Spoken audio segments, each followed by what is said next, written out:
This is Agriculture Today, and I'm Shelby Varner with the K-State Radio Network. Kansas Farm Service Agency Farm Loan Chief Josh Ritter begins today's show by providing details about FSA's Guaranteed Loan Program.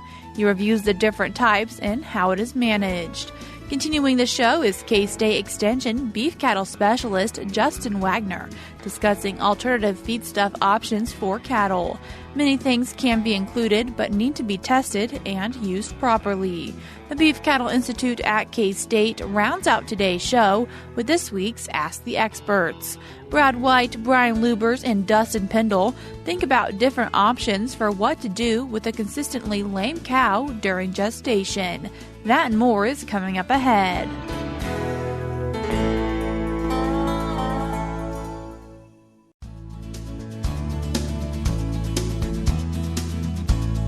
You're tuned in to Agriculture Today, and we start our Wednesday show with some information from the Kansas Farm Service Agency. And today we're joined by Kansas FSA Farm Loan Chief Josh Ritter. Josh, thanks for joining us today. Thanks for having me on the show. And Josh, as a Farm Loan Chief, what are you wanting to discuss today? Yeah, I think today I'd like to discuss FSA's Guaranteed Loan Program, which is a little different than our direct loan program. Direct loans are made and serviced directly by the government. When under our Guaranteed Loan Program, those are made and serviced by commercial lenders like banks, credit unions, and farm credit institutions. And then under that program, we guarantee up to 95% of the loss of the principal and interest on a loan. In a lot of cases, that FSA guarantee allows lenders to make agriculture credit available to farmers who do not meet their normal underwriting criteria.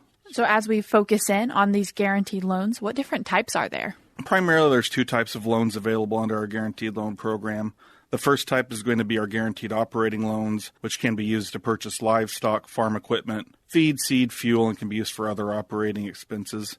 Those operating loan funds can also be used to refinance debt. The second type of loan available under the Guaranteed Loan Program are our farm ownership loans. Those farm ownership loans may be made to purchase farmland, construct or repair buildings and other structures, develop farmland to promote soil and water conservation, and they can also be used to refinance debt. Can operating loans and farm ownership loans be used at the same time? Yes, they can be. Definitely. There's situations where somebody's going to need an operating loan and a real estate loan at the same time. So is there a maximum loan amount under FSA's Guaranteed Loan Program? Yeah, there is a maximum loan amount under the program. Currently, that loan limit is $2.236 million. That amount's adjusted annually based on the rate of inflation, and it goes up at the end of the fiscal year, so that new loan limit just got set October 1. When we're looking at maybe some of those terms for each type of loan, they're going to vary according to loan type, the collateral securing the loan, and the producer's ability to repay that loan. So when we're looking at operating loans, the maximum term for those is 7 years, and the maximum term for our farm ownership loans is 40 years. And then when we're looking at interest rates, those are going to be set by the guaranteed lender themselves. So FSA doesn't really play any role in that other than making sure there are some parameters there that make sure that they fall within a reasonable range, but we're not setting that loan or that interest rate limit. And Josh, is it fair to say that the farm ownership loan is 40 years because more than likely that loan is larger? Yeah, part of it's based on that, and also because collateral type is real estate, so it's not going to depreciate, so they can term those out longer because we're not going to lose value on that collateral. And Josh, as we started today's conversation, you mentioned that FSA can guarantee up to 95% of loss on these loans, and so how is that percentage of guarantee determined for producers? For most loans, the maximum guarantee is going to be 90%, and we're going to determine that percentage based on the risk involved in the loan. It can really vary from 70 up to 95%. Most of the time in our range, we're going to get 80 to 90.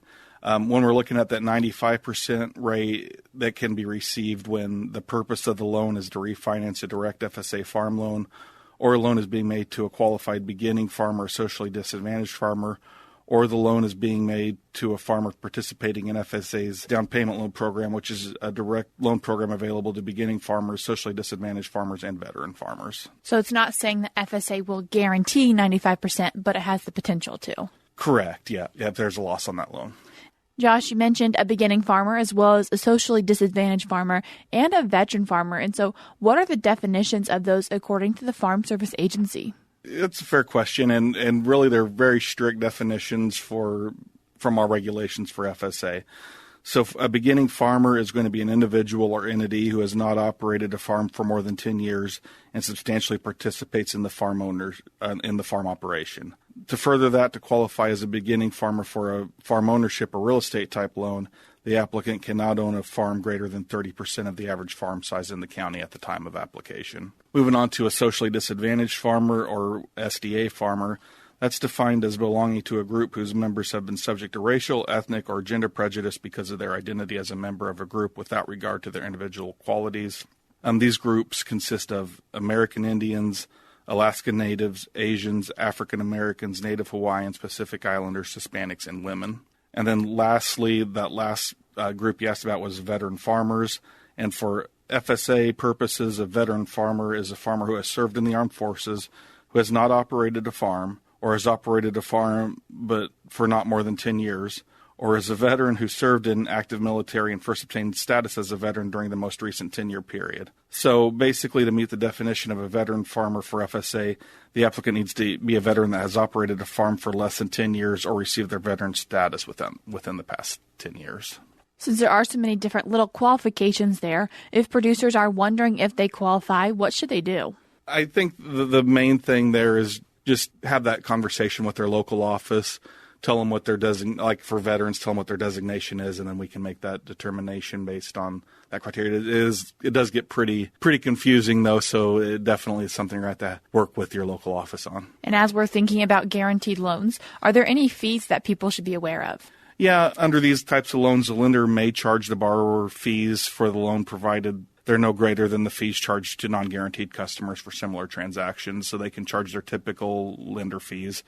And on top of those fees charged by the lender, FSA is also going to charge the lender a guarantee fee of 1.5% for the guaranteed portion of the loan, and that fee can be passed on to the borrower. There are a few instances where that guaranteed fee can be waived, and that's when either the majority of the loan is to refinance a direct FSA farm loan, or the loan is being made to, once again, a beginning farmer, socially disadvantaged farmer, or veteran farmer participating in FSA's down payment loan program. And once this loan comes to a close, who manages it? So once a guaranteed loan's closed, it's the property and responsibility of the lender from the time of loan making through loan servicing until that loan's paid in full.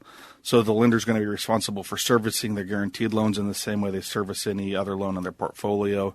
And the lender's also responsible for making sure the guaranteed loan complies with all FSA program requirements. So really, as a borrower, you're going to be dealing directly with that commercial lender, that farm credit institution, whoever you went to first to apply. And not everyone can apply for a guaranteed loan from the Farm Service Agency, but who can? First, I just want to make it clear that producers apply for these loans with the lender of their choosing, which we kind of just talked about. Then that lender is going to work directly with FSA if the lender determines they want to pursue an FSA guarantee. The producer does need to meet some eligibility criteria to qualify for an FSA guaranteed loan, which includes some of these things. First, the producer must be a U.S. citizen or legal resident alien. The applicant must have an acceptable credit history as determined by the lender. They also need to be able to demonstrate the ability to repay the loan and provide sufficient security for the loan. They need to be the owner and operator of a family farm after the loan is closed. And they also have to be unable to obtain a loan without that guarantee. And I guess on the lender side, for them to be qualified as a guarantee lender, they just have to have some history of making ag loans. There's different levels to it, but really that's the main thing, is as long as they have an ag loan department, have made ag loans, and they can qualify as a guarantee lender. If people have any questions about the guaranteed loan program, who should they contact? Yeah, if a producer or lender has any questions about the program, they need to reach out to their local FSA FLP office. The guaranteed loan program offers a great benefit to both the lender and the producer, I think. For the lender, the program reduces their risk, which in turn makes it more likely that the lender will be able to approve a loan that would fall outside their normal criteria. And if a lender is able to approve more quote-unquote marginal loans with the help of this program, then that means more credit opportunities are opened up for producers, more people are able to farm. So I think it's a win-win program for both parties. But yeah, so reach out to your local FSA FLP office. If you don't know where that's at, you can start with your local FSA office in your county, and they can direct you to the right office. So. Wanting to remind producers also that there are more loans from the Farm Service Agency than just the Guaranteed Loan Program. Correct. Yeah, we have direct loan programs too, where you'll be working directly with FLP personnel on getting your credit needs. And Josh, once again, wanting to mention a program for farmers and ranchers who have experienced discrimination in USDA's farm lending programs.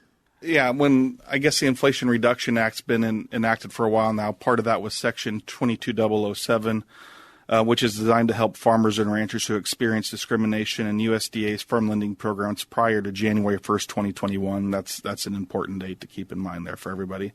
The program is not administered by FSA, but we are providing outreach to the public so everybody's aware of it. That IRA legislation specified that Section 22007 assistance must be delivered by non-governmental vendors because they wanted to make sure it was an impartial process. So applications under this program need to be submitted by January 13th, 2024. And I want to stress that there's no fees associated with making an application, and assistance from lawyers not required. So if somebody gets contacted saying, I'll help you do this, but I'm going to charge you a fee, that's probably not something on the up and up, and you're not going to want to take advantage of that offer. If anybody listening would like more information on this program, they can call the National Call Center, which can be reached at 1-800-721-0970, or by emailing info@22007apply.gov, which is info@22007apply.gov. And then more information on this program and the vendors chosen to administer it can also be found at www.farmers.gov. Josh, I appreciate you taking the time to join us today and share with us some information about the Guarantee Loan Program from FSA. Yeah, thanks for having me on the program. That was Kansas Farm Service Agency Farm Loan Chief Josh Ritter. You can find more information from FSA by going to Farmers.gov. And if you'd like to find out more information about the discrimination program, you can do it by emailing info@22007apply.gov. We're cutting to a short break now on Agriculture Today, but we'll be back with more.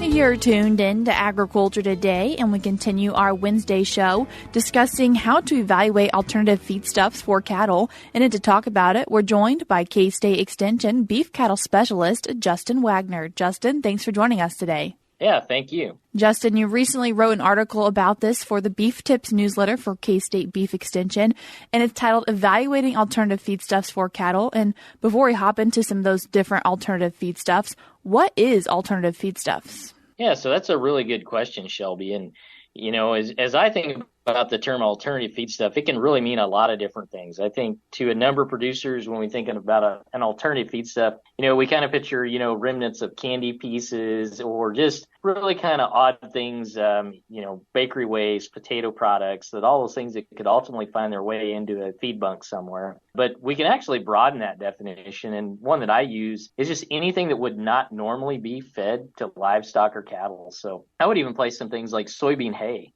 that we've recently had a lot of discussions about with producers, just with the persistence of drought conditions across some of the parts of Kansas. We don't typically feed soybean hay to cattle. It's a little bit of an alternative feed stuff in that regard. You could also put soybeans in that category, right? I mean, typically we don't feed a lot of soybeans simply due to price, right? They tend to price themselves out of their rations. So, there's other limitations there as well. So we can broaden that definition a bit, but I think there's, this category of alternative feedstuffs, it's really broad and all encompassing. I mean, as I think about the different products that have come across my desk over the years, I mean, everything from, cereal type breakfast products to chili salsa type waste that would come out of a salsa factory, even pecan hulls and just different things that have popped up across the radar from time to time. So it's a really broad category that I think is, sometimes really hard to define. Oftentimes, it's a producer in a particular region that gets an opportunity to look at something, and there's really no,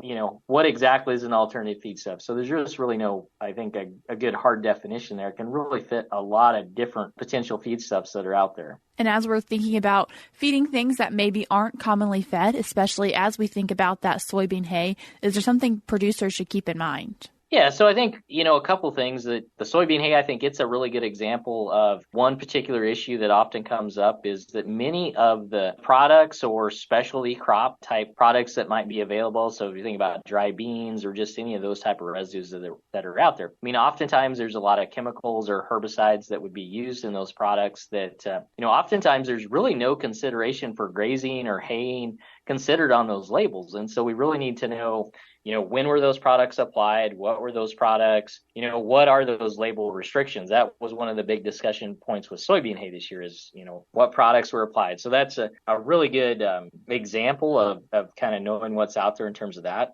Even vegetable products, we obviously know there's a lot of those products that are used, and they really just don't give much consideration that, this could ultimately end up in a livestock stream. So they just don't tend to have that label approval. I think the other thing that's out there with alternative feedstuffs is we really have to understand that process, giving some thought to, okay, what is this product? How is it produced? Are there any artifacts, like those chemicals from the production?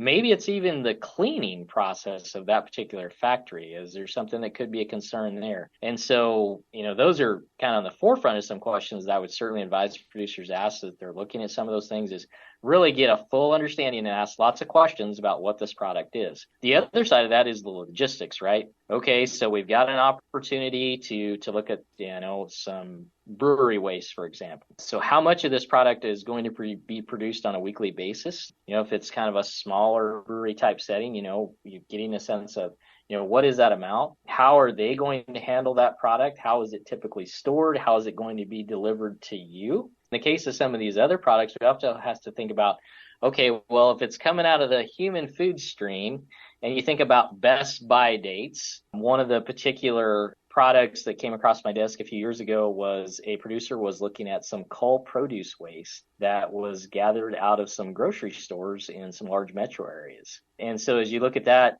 obviously those products are coming in. They've been on the shelf for a while. If you think about, best by dates, what's the stability of those products? What does that really look like? Is it something that we need to feed within a week? Is it something that we can create a system to store that product on farm and maybe get, take a larger volume of that product in? So there's a lot of considerations as we start to think about alternative feedstuffs and just some of the different products that might be out there. And as these things were intended for human consumption, does that mean sometimes packaging can get in the way? Yeah, absolutely. If we go back to that cull produce waste, obviously as they're removing that from the shelves, they don't take the packaging off. So in some cases, the packaging itself, you think about, we really don't give much thought to packaging material, but if you think about the large rubber bands that are around produce, right? If those are still in place, what's the implications of that? Some packaging can certainly be processed. Some of that packaging would need to be removed prior to feeding. Obviously some of that we can process,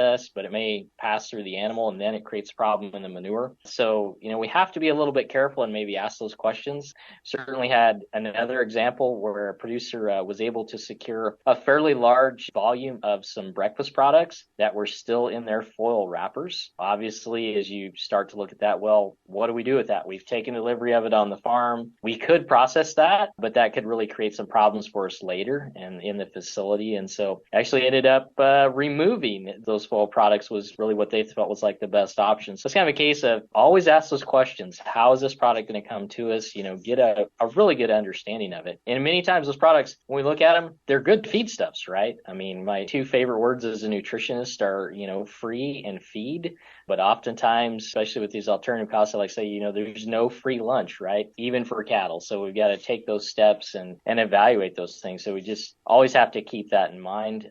And are there alternative feedstuffs that you really see in Kansas that maybe producers could be using more of? They tend to be very regionalized. Most of the calls in Kansas that I tend to get tend to focus around metropolitan centers. As you kind of think about these type of products and where they would be used, there's obviously some regional products, related to the poultry industry in terms of poultry litter that, certain regions of Kansas are going to have more access to that than others, just simply as a function of geography. We do see some bakery product waste that comes out of some factories. The analysis on those is always, pretty favorable. I think there's some producers already that are taking advantage of those as well. So there's really a gamut of products that are out there. I can say that's where the opportunities seem to be located a little bit more than as you move to the western part of the state. But those opportunities are out there for sure. It just kind of depends on the scale and the volume of those products that might be available. And you mentioned an analysis, and is that something producers should really do for all of their feedstuffs they don't know about?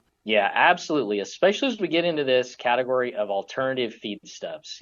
We talked about, having a good understanding of the process in terms of what that product is. But one of the things that we really need to be able to assess this product more accurately in terms of both the cost perspective and how we might use it into the ration, as well as compare it back to traditional feedstuffs, is to have a chemical analysis that's going to include all of those typical things like dry matter, crude protein, some estimate of the energy, the starch in that product as well. But then we need to take it a step further as we think about these processes.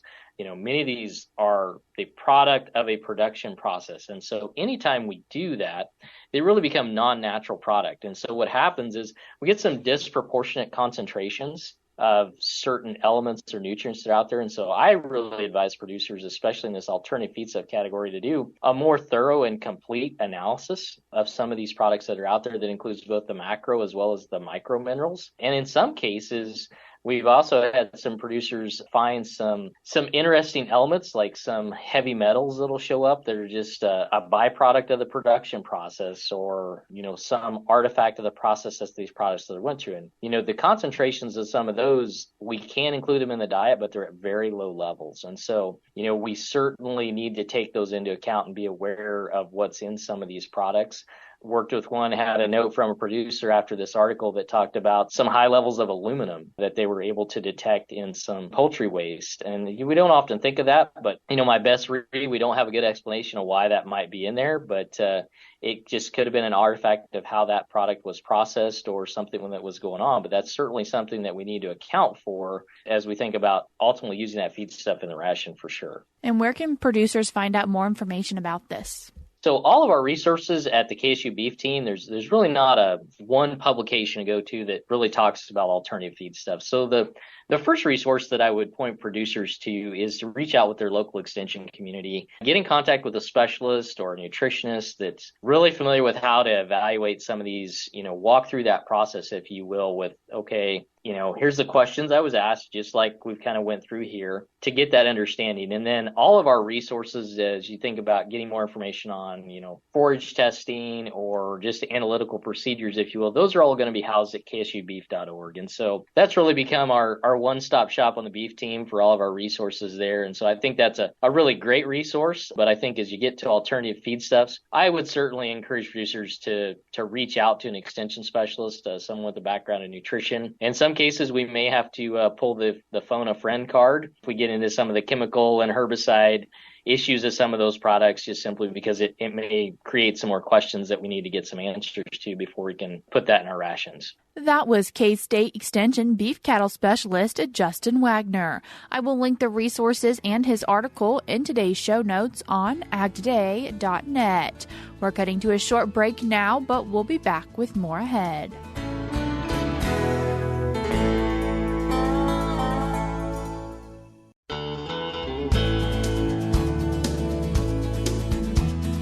This is Agriculture Today, and we round out today's show with BCI's Ask the Experts. Hi, welcome to BCI Ask the Experts. I'm Brad White. This is the program where our experts answer your questions. If you have questions, you can send them to us at bci@ksu.edu. I'm joined today by two good experts, Dr. Dustin Pendell. Good morning. And Dr. Brian Lubbers. Good morning. And they've got a great question from a listener who asked about a chronically lame cow who is in mid-gestation. And their question was, should I continue to treat her or should I cull her? And this is important because trying to decide what's the best choice, and there's both economics and pharmacology, treatment, therapy involved. So, Dustin, I'm going to go to you first. Well, this is a tough question, first off. But what I would probably do as an economist, I would probably work with my vet pretty close. I mean, I would make sure have him tell me what the issues are, what kind of probabilities are we talking about here of getting better or not. But I'm going to approach it from, if she dies, I get nothing from a revenue standpoint. So I'm probably going to lean a little closer to, if she's sick and she's been sick and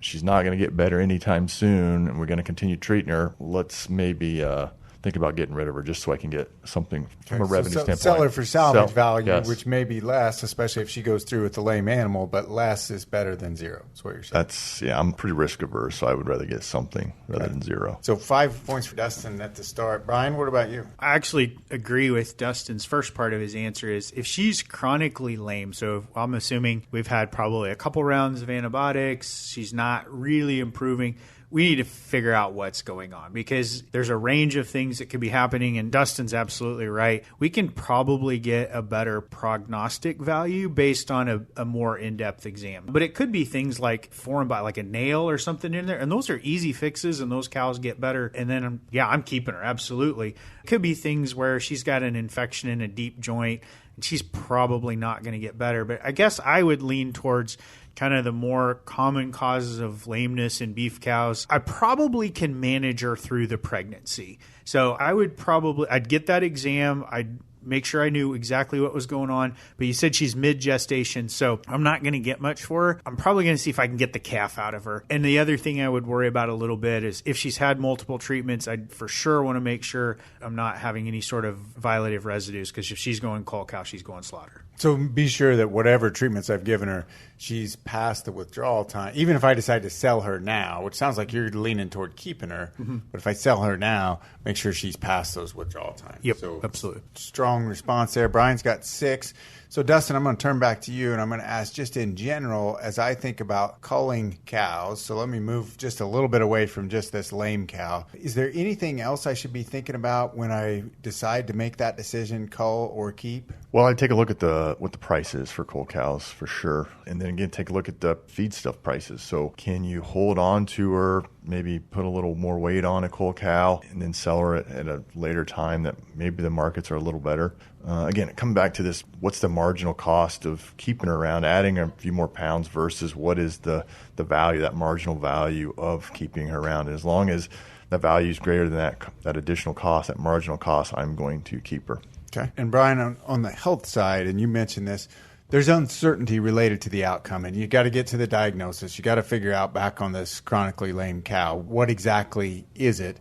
But there's still going to be uncertainty even when we know on whether she gets better or not. Is there a certain level at which point you'd say, okay, she's got a X% chance of getting better, so I'm for sure going to cull her, or an X% chance of getting better, I'm for sure going to keep her? Do you have that type of range, or how do you make that decision? Yeah, I think as a veterinarian, I don't make that decision, right? I just try to present those options, and usually I try to put them into there's a high probability she'll get better bucket, or this one's not getting better. And I guess there is kind of a middle bucket, which is I think I can stretch her out a little bit longer to, like you said, if the goal is to get a live calf, which probably has more value than just a cull cow. If that's my goal, is the disease process something that is amenable to that? Thanks for joining us. Great listener question. Good answers from our experts. Dustin ended up with 9. Brian ended up with 8. So as always, if you have questions for us, send them in at bci@ksu.edu. Once again, that was the Beef Cattle Institute's Brad White, Brian Lubbers, and Dustin Pendell. That's all we have for you today on Agriculture Today, but we'll be back with more for you tomorrow.